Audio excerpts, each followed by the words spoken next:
बसंत पंचमी क्यों मनाई जाती है? बसंत पंचमी को किसकी पूजा होती है? सृष्टि के आरंभ में जब अंधकार ही अंधकार था, जब मौन ही मौन था, जब कोई शब्द नहीं था, कोई स्वर नहीं था, कोई ज्ञान नहीं था, जब ब्रह्मा ने इस संसार की रचना की थी। लेकिन आप जानते हैं तब ये संसार कितना निर्जीव, कितना नीरज, कितना उदास था। आज मैं वो कहानी आपको बताने जा रही हूँ जो शायद आपने पहले इस तरह नहीं सुनी होगी। यह कहानी है माँ सरस्वती के अवतरण की, वसंत पंचमी के महत्व की। ये कहानी है उस दिन की जब इस धरती पर पहली बार ज्ञान का प्रकाश फैला था। नमस्कार प्यारे दर्शकों, दोस्तों मेरा नाम है प्रीति। आपका स्वागत है मेरे चैनल कान्हा की भक्ति में। शास्त्रों में कहा गया है कि अधूरी छोड़ी हुई कथा दुख और पाप का कारण बनती है, इसलिए इसको पूरी सुनें। अगर आपको ये कथा अच्छी लगती है तो कमेंट करें और हमारे चैनल को सब्सक्राइब करें। तो आ जाइए बिना किसी विलंब के आरंभ करते हैं इस कथा को। जब ब्रह्मा जी ने सृष्टि की रचना की थी तो उन्होंने सोचा था कि वह एक अद्भुत संसार बनाएंगे। उन्होंने पहले पर्वत बनाए, नदियाँ बनाई, वृक्ष बनाए, पशु पक्षी बनाए और उसके अंत में मनुष्य की रचना की। जब उन्होंने अपनी रचना को देखा तो उनका हृदय भारी हो गया, क्योंकि उनकी रचना में कुछ कमी थी जो कि इस सृष्टि को पूर्ण नहीं बना पा रहा था। पर्वत थे लेकिन उनकी गूंज नहीं थी, नदियाँ थीं लेकिन पानी नहीं था, पक्षी थे लेकिन उनकी चहचहाट नहीं थी, मनुष्य थे लेकिन मूक बधिर थे, गूंगे थे, एक दूसरे से बात तक नहीं कर सकते थे। कोई भाषा नहीं थी, कोई संगीत नहीं था, कोई कला नहीं थी, कोई ज्ञान नहीं था। सब कुछ था लेकिन सब कुछ नीरस था। ब्रह्मा जी ने देखा कि मनुष्य भटक रहा है, वो अपने मन की बात किसी दूसरे तक नहीं पहुंचा सकता। लोग अपनी भावनाओं को व्यक्त नहीं कर सकते। माँ अपने बच्चे को प्यार करना चाहती है लेकिन वो प्यार नहीं कर सकती, बता नहीं सकती, वो बोल नहीं सकती। पिता अपने पुत्र को आशीर्वाद देना चाहता है लेकिन शब्द नहीं है। प्रेमी अपनी प्रेमिका से शब्द प्रकट करना चाहता है लेकिन भाषा नहीं है। गुरु अपने शिष्य को ज्ञान देना चाहता है लेकिन माध्यम नहीं है। फिर ब्रह्मा जी का हृदय पीड़ा से भर गया। उन्होंने सोचा कि मैंने क्या किया? मैंने तो एक अधूरी सृष्टि बनाई है।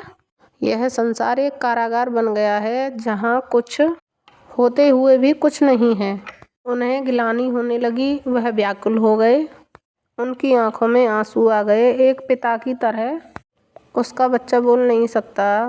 जैसे ही ब्रह्मा जी का हृदय दुखी हो गया, ब्रह्मा जी अपनी पीड़ा को अधिक समय तक सहन नहीं कर सके। उन्होंने निर्णय लिया कि वह भगवान विष्णु के पास जाएंगे और इस समस्या का समाधान उन्हीं से पूछ कर आएंगे। ब्रह्मा जी क्षीर सागर की तरफ चल पड़े, जहाँ भगवान विष्णु शेषनाग की शैया पर विराजमान थे। माता लक्ष्मी उनके चरणों की सेवा कर रही थी।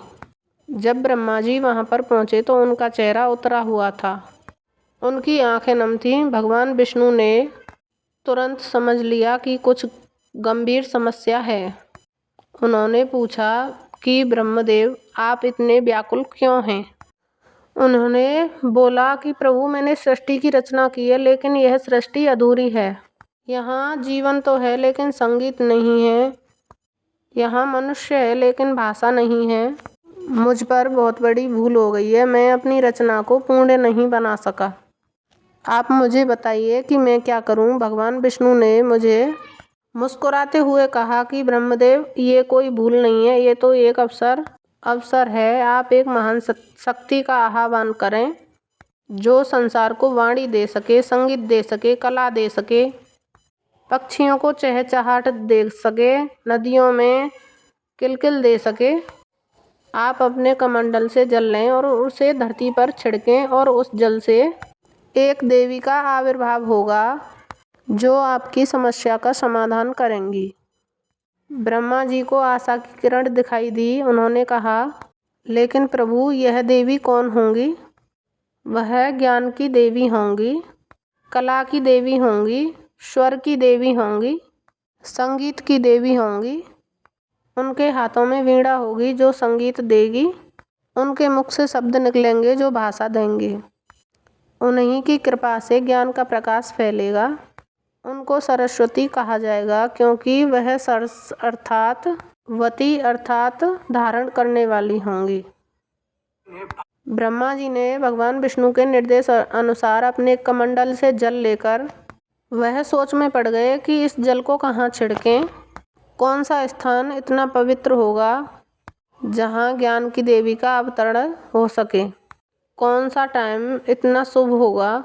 तभी उन्होंने देखा कि प्रकृति में परिवर्तन आ रहा है। सर्दी की कड़ाके की ठंड धीरे धीरे कम हो रही थी। पेड़ों पर नए पत्ते आ रहे थे, फूल खिलने लगे थे, हवा में एक मधुर सुगंध फैल रही थी। सारा वातावरण प्रसन्न लग रहा था। यह वसंत ऋतु का आगमन था। ब्रह्मा जी ने सोचा, यही सही समय है जब प्रकृति स्वयं नया जीवन ले रही है, जब चारों ओर उल्लास है, जब सब कुछ नया हो रहा है, तब ज्ञान की देवी का अवतरण होना चाहिए।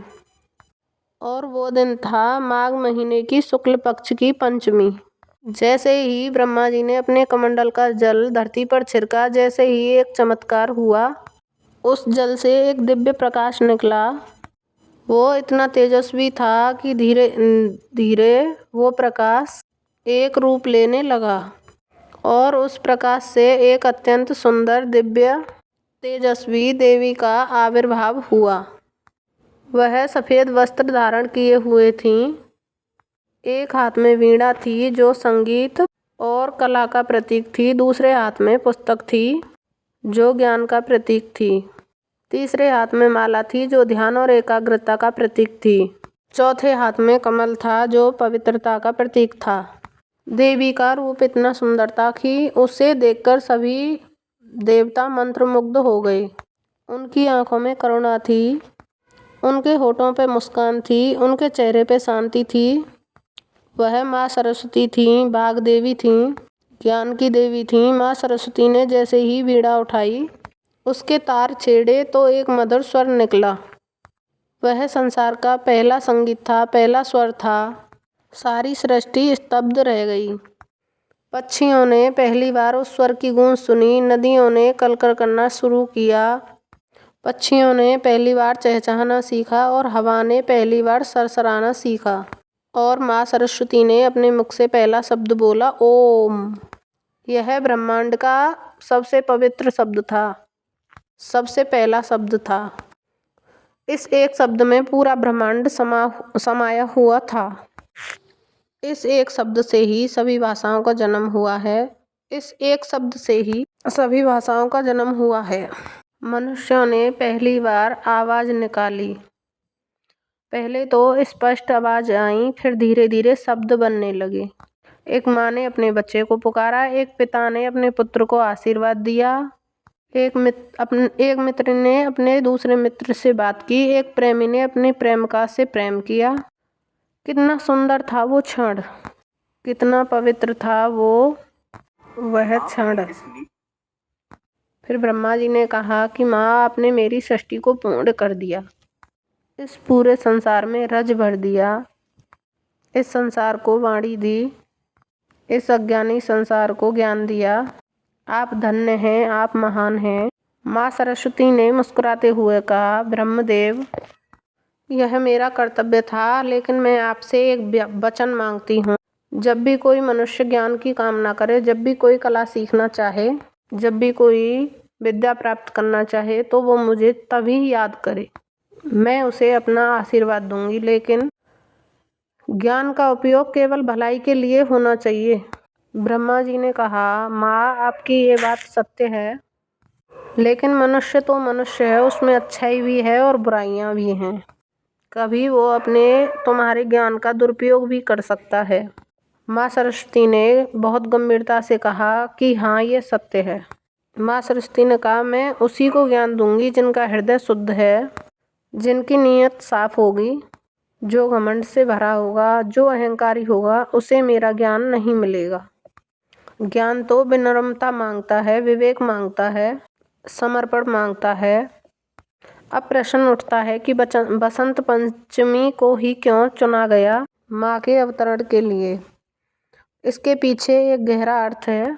बसंत ऋतु नवजीवन की ऋतु है। सर्दियों की कठोरता के बाद हर चीज जीवित हो उठती है। पक्षी चहचहाते हैं, पेड़ों पे नए पत्ते आते हैं, सारा वातावरण खुशी से भर जाता है। ये ऋतु परिवर्तन की ऋतु है, नवीनीकरण की ऋतु है, इसलिए इसको वसंत ऋतु, वसंत पंचमी कहते हैं।